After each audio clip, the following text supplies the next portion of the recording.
ये ना अपने विचार परिवर्तित करने लग जाता है। विचार परिवर्तन की जो एबिलिटी है ना वो इसके अंदर आ जाती है। विचार परिवर्तन, मन में कुछ सोचा है अचानक से कुछ और सोचने लग जाता है। ये अपने भाषा की देने से। उसको चिंतन की भी 3 अवस्था बताया।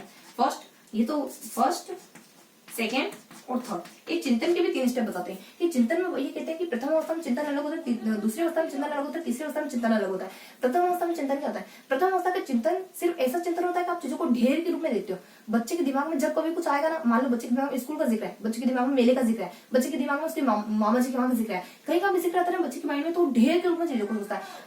जब मान लो मेले के बारे में सोचता है ना, उसको पर्टिकुलर दुकान ध्यान नहीं आती, उसको भीड़ भड़ाका, उसको बहुत सारी दुकानें, उसको बहुत सारे खिलौने वगैरह ये सब ध्यान आता है। इतना स्पेसिफाई नहीं होता है वो। तो बच्चों को यहाँ पे ढेर के रूप में चीजें याद आती, ढेर के रूप में, या फिर ढेर कहें या फिर वर्गों के रूप में, ढेर या फिर वर्गों के रूप में चीजें बच्चों को ध्यान आती, वर्गों के रूप में। सेकेंड अवस्था में आते थे क्या होता है? सेकेंड अवस्था में आते थे बच्चों को चीजें रचनाओं के रूप में आती, यानी कि बच्चों को आकार ज्यादा विजुअल होता है। अगर उसको मान लो मेले के बारे में ध्यान है तो उसको जो रेट वगैरह, जो गोल आकार का, जो नावें वगैरह, जो दुकानें वगैरह चौकोर, या फिर किसी भी मान लो इस सर्किल में लगी हुई थी कई दुकानें, और कई मान लो और किसी और कुछ ऐसी आकृतियां दिखाई देती उसको। तो यहाँ पे चिंतन में उसको रचनाएं दिखाई देती है, रचनाएं, यानी कि उसके दिमाग में चीजें ना एक आकृति के रूप में चलती है। मेले के बारे में जिक्र आएगा तो उसको मेले मतलब कि उसको पिक्चर दिखेगी कि यहाँ इस तरीके से लोग खड़े थे, यहाँ इस तरीके से रेट था, तो इस तरीके से उसके दिमाग में रचनाएं चलती, यानी कुछ ना कुछ फिगर बनता है उसका। और यहाँ बताया जैसे थर्ड अवस्था बताया जाता है कि बच्चे के दिमाग में अब थोड़ी ये स्थिति थोड़ी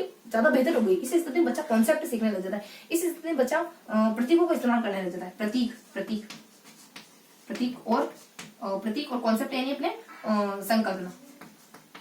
संकल्पना इनका इस्तेमाल करने लग जाता है। मान लो बच्चे के दिमाग में रचना, दूसरी अवस्था में मान लो हाथी का जिक्र करा, तो बच्चे के दिमाग में हाथी का चित्र आएगा, घोड़े का जिक्र, खरगोश का, शेर का जिक्र। तो अगर बच्चे के दिमाग में वो उसकी आकार बनेगा, वो पहले उसका आकार बनेगा, और उसको जब इस अवस्था में आ जाएगा ना तो बच्चे कॉन्सेप्ट भी क्लियर कर पाएंगे। मान लो हाथी के बारे में आया ना, उसके बाद दिमाग में जिक्र हाथी के बारे में आया, तो हाथी के बारे में उसका कॉन्सेप्ट क्लियर रहेगा, तो पता चलेगा उसको कि हाथी बहुत धीरे चलता है, हाथी एक दिन में 100-200 किलो खाना खा लेता है, हाथी उसकी आंखें मतलब कि ज्यादा दूर तक नहीं देख पाता है, हाथी बहुत कमजोर आइज होती है, उसकी दृष्टि बहुत कमजोर होती है। तो कॉन्सेप्ट भी और प्रतीक, अब हाथी जब जिक्र करोगे ना उसके सामने, तो सिर्फ हाथी की छवि नहीं आएगी, ELL एलिफेंट की स्पेलिंग आएगी। और हिंदी में कैसे लिखते हैं? फिर आ की मात्रा, फिर थ, फिर ई की मात्रा, इस तरीके का हाथी हिंदी में लिखा हुआ है, प्रतीक भी आएंगे उसके सामने। तो ये चिंतन की 3 अवस्थाएं होती है। ये जो वाइगुत्स्की कहते हैं ना, ये चिंतन और भाषा बिल्कुल पृथक मानते हैं, तभी तो उन्होंने दोनों अवस्था पृथक बताई। वाइगुत्स्की कहते हैं चिंतन यूं है, भाषा यूं है, इस तरीके से जिक्र करते हैं। और तीसरी अवस्था में आते हैं तो बिल्कुल ही दोनों अलग हो जाते हैं। ये कहते हैं कि चिंतन बिना भाषा के आराम से आएगा, बिना बिल्कुल ढोल नगाड़े के साथ आ सकते हैं। उसके बाद भाषा भी आराम से गाजे बाजे के साथ बिना चिंतन के आ सकती है। ये कहते हैं कि चिंतन में भाषा की कहाँ जरूरत है? जब आप माइंड में सोच रहे हो तो आप भाषा बोल खा रहे हो, तो कहाँ जरूरत है चिंतन में? फिर कहते हैं कि भाषा में भी चिंतन की कहाँ जरूरत है? जब आप बहुत ज्यादा दुखी होते हो, बहुत ज्यादा खुश होते हो, तो बेबाक से कुछ बोल देते हो, कहाँ सोचा दिमाग में? जब गुस्सा आता है बेबाक से कुछ बोल देते हो, एक बार माइंड में सोचते नहीं हो, तो कहाँ जरूरत होती है एक दूसरे को? ये कहाँ एक दूसरे के ऊपर इंटरडिपेंडेंट? बिल्कुल नहीं, ये तो बिल्कुल पृथक है। तो ये तो है वाइगुत्स्की महोदय के विचार। उसके बाद अपन देखेंगे चोम्स्की के विचार। उसके बाद देखेंगे अपन चोम्स्की के विचार, उसके बाद पियाजे के विचार। चोम्स्की के विचार क्या है? नोम चोम्स्की क्या विचार है? नोम चोम्स्की की क्या विचार है? नोम चोम्स्की की क्या विचार है? भाषा को लेकर नोम चोम्स्की के कुछ इस तरीके के विचार है। ये कहते हैं कि भाषा सीखने के लिए देखो, एक मिनट थोड़ा डिस्टर्बेंस हो रहा है, बहुत साउंड आ रही, लेकिन मैं जोर से बोलने की कोशिश करती हूँ ना। तो चोम्स्की की क्या विचार है? चोम्स्की कहते हैं कि भाषा है ना तुम्हारे तरीके से नहीं सीखती। जो अधिगम वाले कहते हैं ना कि बार बार करते जाओ सीखते जाओ, यानी गलती करो और सीखो, इस तरीके से भाषा नहीं सीखी जाती। बच्चे में भाषा सीखने की आंतरिक प्रवृत्ति पाई जाती है। बच्चा को एक सेकंड वर्षा थोड़ा धीरे, ठीक है अपन शुरू करते हैं। तो चोम्स्की, आई होप बहुत डिस्टर्बेंस हो रहा होगा, लेकिन शुरू करते हैं। देखो चोम्स्की के विचार के बारे में बताते हैं। चोम्स्की क्या कहता है? चोम्स्की भाषा को लेकर कहता है कि भाषा कोई ये बाहर से दिखाई देने वाली चीज नहीं होती। भाषा तो बच्चे में खुद मतलब कि जन्मजात होती है। भाषा सीखने की प्रवृत्ति बच्चे में जन्मजात पाई जाती है। बच्चा ग्रामर आसानी से सीख लेता है, बच्चा अपनी आंतरिक भाषा खुद निर्माण कर लेता है। बच्चा अधिगम के सिद्धांतों से, भाषा अधिगम के सिद्धांतों से नहीं सीखी जाती। ये कहता है कि जिस तरीके से शारीरिक वातावरण, अगर शरीर का विकास कब होगा? जब आपको शारीरिक वातावरण अच्छा मिलेगा, यानी आपके शरीर का विकास होने के लिए जो भी आपको रिक्वायरमेंट चाहिए, जो भी आपको माहौल चाहिए, वो अच्छा होगा तो आपके शरीर का विकास वैसे ही हो जाएगा। वैसे ही भाषा का विकास इतना ही सहज है। नहीं, अगर आपको माहौल मिलेगा तो भाषा का विकास बहुत बेहतरीन हो जाएगा आपका। तो चोम्स्की ये कहते हैं, चोम्स्की अपने 3-4 बातें कहते हैं। ये कहते हैं कि भाषा सीखने की बच्चे में जन्मजात जन्मजात प्रवृत्ति पाई जाती है, जन्मजात प्रवृत्ति पाई जाती है भाषा सीखने की। नेक्स्ट कहते हैं कि भाषा सीखने की बच्चे आंतरिक प्रवृत्ति, वही जन्मजात और आंतरिक, वही अलग अलग तरीके से अपनी बातों को कहते हैं। नेक्स्ट कहते हैं कि बच्चे जो भाषा सीखते हैं वो अधिगम सिद्धांतों से नहीं सीखते, बच्चे अधिगम के सिद्धांतों से भाषा सीखते होते हैं, तो बच्चे बिना ग्रामर सीखे भाषा कैसे बोल लेते हैं। नेक्स्ट बताते हैं कि बच्चे की जो भाषा, बस ये 2-4 बातें बताई जाती है चॉम्स्की के बारे में। और नेक्स्ट बताया जाता है अपने उनके जीन पियाजे के विचारों के बारे में। अब जीन पियाजे के क्या, ये थे चॉम्स्की के विचार, अब पढ़ेंगे अपन जीन पियाजे के विचार। हाँ, और एक शरीर रचना के बारे में कहते हैं कि जैसे हमारे शारीरिक वातावरण अच्छा मिले तो शरीर का बहुत अच्छा विकास हो जाता है, उसी प्रकार से अगर भाषा के लिए अच्छा विकास माहौल मिलेगा तो भाषा का विकास भी बहुत अच्छे तरीके से हो जाएगा। उसका पियाजे के विचार, पियाजे के क्या विचार है। पियाजे कहते हैं कि चिंतन बहुत ज्यादा महत्वपूर्ण, भाषा सीखने में चिंतन का जो महत्व है ना, उतना तो भाषा का भी नहीं। यानी भाषा और चिंतन, इन दोनों में चिंतन के पलड़े को ज्यादा भर रहते हैं। ये कहते हैं कि चिंतन में आपकी भाषा की कोई जरूरत नहीं, चिंतन को व्यवस्थित करती, मतलब कि चिंतन भाषा को और व्यवस्थित बनाता है, उसकी मौलिक संरचना को व्यवस्थित रूप देता है चिंतन।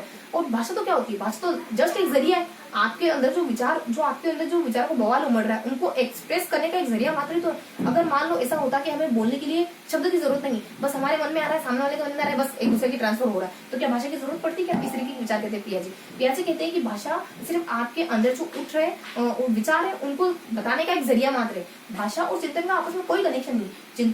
चिंतन सबसे पहले आ जाता है, चिंतन भाषा से पहले, ये कहते हैं चिंतन भाषा से पहले आता है, चिंतन भाषा से पहले आता है। ये कहते हैं कि ये आवश्यक नहीं है, बिल्कुल भी आवश्यक नहीं है आपके चिंतन के लिए कि आपकी भाषा हो, क्योंकि देखो पहले जब इंसान का जब उद्भव हुआ होगा तो क्या वो बोलना सीख गया होगा, लेकिन विचार तो फिर भी चलते होंगे। तो जरूरी तो नहीं कि कोई साधन हो तभी वो चीज है ना। बहुत सारी चीजों को बहुत सारी फीलिंग ऐसी जो उसको व्यक्त करने के लिए हमारे पास शब्द है ना। जब प्यार और गुस्से के बीच की फीलिंग होती है, वो उस फीलिंग को शब्द व्यक्त करने के लिए शब्द ही नहीं बनाओ। बहुत सारे ऐसे एहसास जो हमें होते हैं लेकिन उनके लिए शब्द नहीं होते। तो जरूरी थोड़ा ना कि जो अपन फील करें, जो हमारे मस्तिष्क में चल रहा है, जो हम चिंतन कर रहे हैं, वो भाषा है। क्योंकि हमारे जब हम एग्जामिनेशन हॉल में बैठे, हमारी कंटिन्यूस हमारा हाथ चल रहा है, कंटिन्यूस हमारा पेन चल रहा है, हमारे माइंड में जो पूरी उथल पुथल और उहापोह चल रही है वही तो पूरा चिंतन है। और हमारी जो कलम चल रही है वो तो बहुत कम, हम कभी कभी है ना अनसेटिस्फाइड फील करते हैं कि जो हम फील कर रहे हैं ना, ऐसा लगता है हमें बहुत बार कि ये शब्द कम पड़ जाएंगे। कहते हैं ना अपन बहुत बार कि शब्द कम पड़ जाएंगे, ये अपन जस्ट कहते हैं, लेकिन ये होता है कि जब वो आपके शब्द आपके विचारों को, आपके अभिव्यक्ति को बिल्कुल अप्रोप्रिएट तरीके से व्यक्त नहीं कर पाते। तो चिंतन पियाजे इस तरीके के मानने वाले व्यक्ति थे। और ये कहते हैं कि भाषा बिल्कुल भी जरूरी नहीं है, और भाषा तो सिर्फ क्या होती है, जस्ट वहां के ये तो अपने पियाजे के विचार। तो तीनों व्यक्ति के विचार पढ़िए। तो ये था आज का चैप्टर अपना, जिसमें अपनों ने फटाफट से एक बार क्विक रिवीजन कर लेते हैं। अपनों ने क्या पढ़ा। मूलतः अपनों ने कुछ चीजें पढ़ी, जिसमें अपनों ने सबसे पहले पढ़ा भाषा के बारे में पढ़ा, उसके बाद अपनों ने सबसे पहले चिंतन के बारे में पढ़ा, फिर अपनों ने भाषा के बारे में पढ़ा। चिंतन के बारे में अपनों ने पढ़ा 3 चीजें, चिंतन की परिभाषा है, चिंतन के प्रकार, चिंतन के तत्व। चिंतन की परिभाषा बस के द्वारा बताई जाती है और M-SSS के द्वारा बताई जाती है। चिंतन के प्रकार बताए जाते हैं जिम्बार्डो के द्वारा सॉलिड चिंतन, यथार्थवादी चिंतन अपने आप में 3 भागों में बटा है, अभिसर्जन और आलोचनात्मक। उसके बाद नेक्स्ट बताया जाता है चिंतन के तत्व बेसिकली 4 तत्व बताए जाते हैं। प्रतिमा बताई जाती है, तर्कना बताया जाता है, उसके बाद निर्णय बताया जाता है, समस्या समाधान बताई जाती है। सबको लेकर कर एक परिभाषा बताई जाती है। क्या होता है प्रतिमा वो होती है जब हम बहुत सारे अनुभवों में से किसी एक को पिकअप कर लेते हैं, जैसे ताजमहल की बहुत सारी बिल्डिंगों में से ताजमहल के बारे में पिकअप कर लेना। और अगला बताया जाता है तर्क। क्या होता है तर्क होता है बहुत सारे हमारे सामने अनुभव आएंगे, बहुत सारी चीजें हमारे सामने आएंगी, उसमें से किसी एक को चुनना ही, उसमें से किसी एक को चुने ताकि अपन निष्कर्ष निकाल सके। तो निष्कर्ष तक पहुंचना ही हमारा तर्क कहलाता है। उसके बाद अपना बताया जाता है निर्णय क्या होता है, बहुत सारे हमारे सामने अनुभव होते हैं, उनमें से किसी एक को पिकअप करना ही हमारा निर्णय कहलाता है। समस्या समाधान क्या होता है, बहुत सारे अनुभव होते हैं, उनमें से किसी एक को पिकअप करना समस्या समाधान कहलाता है। बस ये बताया जाता है हमारे चिंतन के तत्व के बारे में। नेक्स्ट चौथी हेडिंग पढ़ी अपने भाषा के बारे में थोड़ी सी बेसिक जानकारी देखिए, उसके बाद विचार देखिए। बेसिक जानकारी क्या देखिए, प्रथम अवस्था, द्वितीय अवस्था, तृतीय अवस्था, ये मतलब क्रम बाय क्रम अपने विकास पढ़ा कि चिंतन का विकास होता कैसे आखिरकार, भाषा का विकास होता कैसे आखिरकार। जब बच्चा शुरुआती अवस्था में होता है तो उसको अपन कहते थे तो प्राग भाषा होता है। जब बच्चा पहला शब्द होता है तो उसको कहते थे ये तो क्रंदन है। जब बच्चा 5 माह का होता है तो ये अपन कहते थे ये तो हमारा आत्मिक है। जब बच्चा 6 माह का होता है तो अपन कहते थे बबलाना है। जब बच्चा अपने 18 से 20 माह का होता है अपन कहते थे तार वाली भाषा। जब बच्चा 2.5 साल का होता है तो अपन कहते हैं नकल करके सीख रहा है बच्चा तो। और उसके बाद थोड़ी सी बेसिक इन्फॉर्मेशन, ध्वनिग्राम क्या होता है, रूपग्राम क्या होता है। ध्वनिग्राम में बिल्कुल शब्दों का बिखरा हुआ ना ध्वनिग्राम रहता है। रूपग्राम उन सबको जोड़ लेना और चिंतन में बहुत सहायक होता है। उसके बाद 3 व्यक्तियों के विचार बताए जाते हैं, वाइगोत्स्की, पियाजे, नोम चोम्स्की के।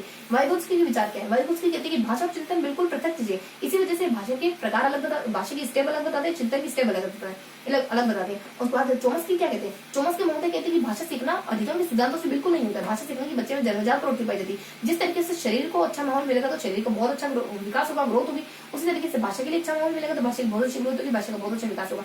उसके बाद लास्ट में पियाजे महोदय के विचार हो जाते हैं। पियाजे महोदय कहते हैं कि भाषा और चिंतन बिल्कुल बिल्कुल पृथक चीजें, क्योंकि चिंतन बहुत उच्च लेवल की चीज है, भाषा जस्ट उसको व्यक्त करने का साधन मात्र है। तो ये था अपना आज का चिंतन और चिंतन चैप्टर, जो बेसिकली अपने 2 तरीके से पढ़ा। और फिर मिलेंगे किसी अगले वीडियो में, तब तक के लिए जय हिंद।